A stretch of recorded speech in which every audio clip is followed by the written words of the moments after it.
Hello and welcome, and Happy New Year. Today, to kickstart this new year with some good resolutions, if you're starting your Zbrush journey, are 5 tips to help you along.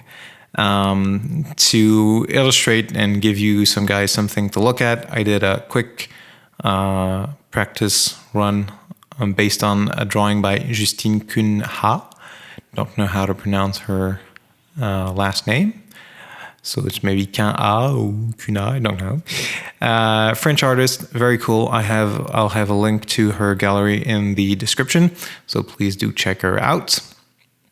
And let's start things off with tip number 1.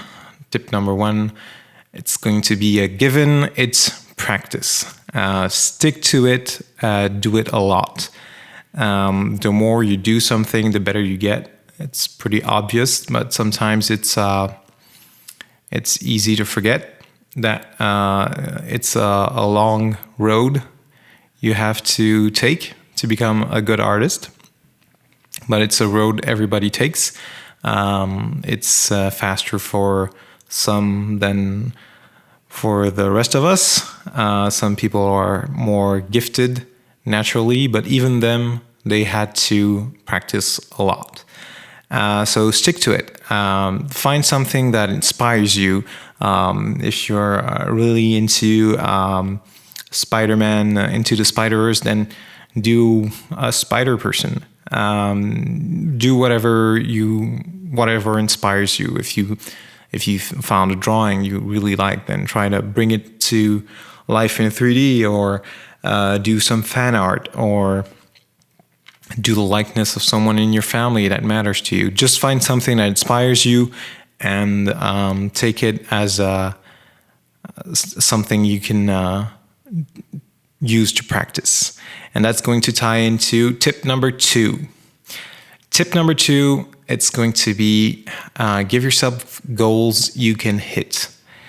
So imagine if you can do 10 push-ups, then target 11 push-ups. Just that +1. Know your limits, and just go slightly above. That means that if you're beginning, maybe don't try to do the most realistic full body character with hair simulation, cloth, wrinkles, all of that on your first try. It's not that if you aim too high, you can't reach it. Is that if you don't set yourself up for failure. That's what I mean. Is you're going to fail, and we all do. We all have bad days where things aren't going anywhere. That happens. But don't set yourself up to fail. Because that's going to make things harder for you to keep motivated. So you want to give yourself something you can do in a reasonable amount of time, because patience is something you need to learn. So if you have something you're beginning and you don't know your own strength yet, and it takes maybe 20 or 40 hours to reach the level of quality you're happy with, but you don't have the courage to do those 40 hours, then just give yourself something like in tip number 1, find something that inspires you, then just do a head, or just do a quick body pose, or something very simple, very stylized. Or maybe if you're really into a hard surface, maybe just do a simple knife, or not something very intricate to begin with, just to know your limits. And then when you know your limits, challenge yourself to do it. Maybe if you hit some things you can do in 3 or 4 hours, just try and do it faster, or do something more complex. If you know you can do a head, then just do a torso, and then go full body. And just and once you know your limits, just try to go a bit above that. So just so you know that you can do it, and the more you succeed, the happier you are with what you do, the more things you will produce, and the better you're going to get. And that's tip number 2. Tip number 3 is use reference, but don't. What I mean is use reference to know that your anatomy, your proportions, that you're in the ballpark of what you're targeting. But don't, because you don't want to be a slave to the art. Or if you use reference, you need to use reference. It's good to have reference. It's great. But just leave it on screen and don't use it too much in the software. Because if you're always comparing and you want to vert massage every vertex into position to match the concept, you're not giving, you're not putting too much of yourself into the art. And when you're practicing, you want to give something of yourself to what you're doing. So it's your take, it's your model, and people will like you for that. That's how you find your style. Is that even when you're doing someone else's work, you're taking that and you're giving it your own twist. Even if you're trying to match it, a 2D image is always up for interpretation. And if you're so fixed on matching exactly what's on the 2D image, then you're losing something. So use reference because you want to match. You want people to know what you're making. You want to match. You want to see to have your proportions correct. You can use all the reference in the world to make sure that your image is correct. And that's something you really want to do. Is you want to make sure to gain that knowledge. And also, when you're looking at a reference so you have a front view of something, and you're looking at it on your screen, and then you're using that as a reference in ZBrush, you have to think. If you're not matching it in ZBrush, you have to think about how it looks from different views, and understanding how something works in different views. That's knowledge you're gaining. Whilst if you're just moving vertices around to match a drawing, you're not understanding what you're doing. You're just matching. So use reference in the software just to check your proportions, just to check that things are where they should be. You can see that on the video in the background that sometimes I'm matching my reference just to see that my head is the right size, the torso is right size, but once everything is more or less in the right spot, I try not to check too much. Just make sure that the big forms are where they should be, but then the smaller forms, that's up to me. That's how you, specifically if you're practicing or you're doing a personal piece, then you're your own judge of what things are right or wrong. People can't tell you what's right or wrong when it's your piece. But if you're working in a professional environment, sometimes you'll have to match more or less closely to the reference.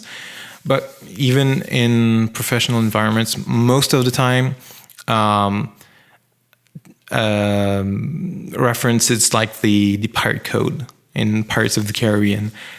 It's more guidelines. So the 2D artist will give you guidelines to the look, the feel, the proportions, but then the actual model is up to you.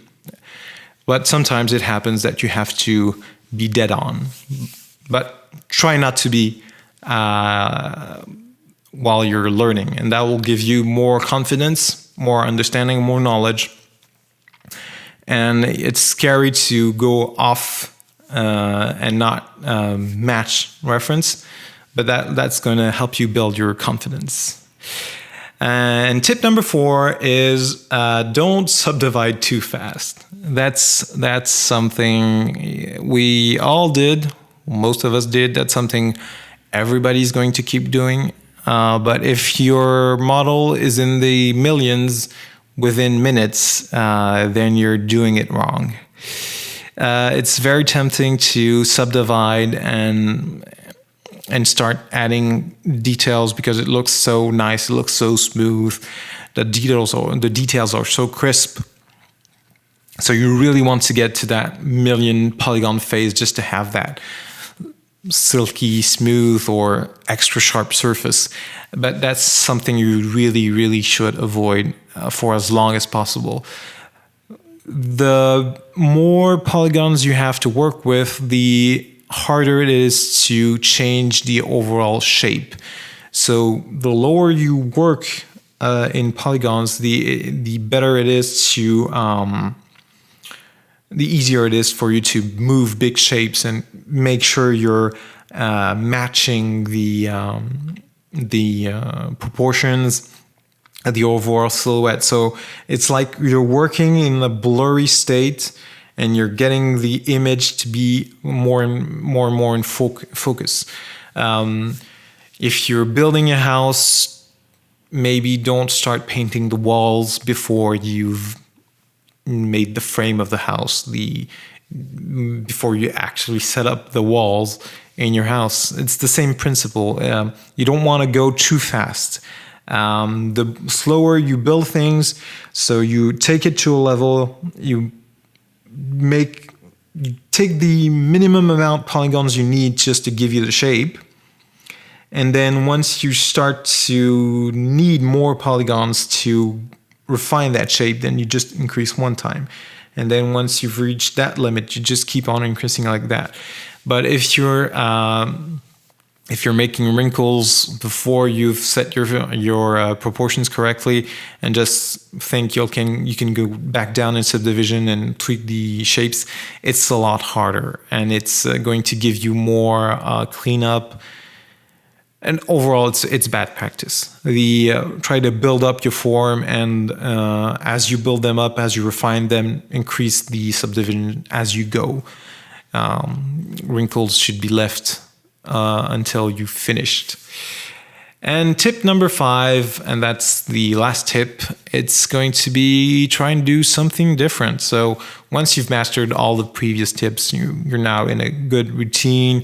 You are doing stuff, you're hitting your goals, you're having some success, you're happy with what you're doing. It's easy to get stuck in something. So I like to do female forms. I like to do female models. So what I do is every once in a while I do a man or a monster or some hard surface models. And that way it keeps things fresh, and you're always learning. And sometimes learning something, doing something you're not familiar with and you're not good at, or it's not your cup of tea, but still finding interest in it, that gives you new opportunities to learn things, new opportunities to practice, and maybe it's a good opportunity for you to change your workflow. And sometimes you learn new things that you can apply to the things you like doing the most. And so every once in a while, try and do something else. And with all that, that's going to wrap this up. All this is more or less common knowledge once you've been doing that a lot, but it's not obvious to everybody. So if you knew some of these things already, or they were already in your head, then good for you. That means you're in a good spot and you'll keep doing great things. For those who are brand new, who didn't know all these things, or knew them in the back of their hair but didn't have them in mind when they're doing things, I hope this was helpful to you. And I'll see you guys in another video. Bye.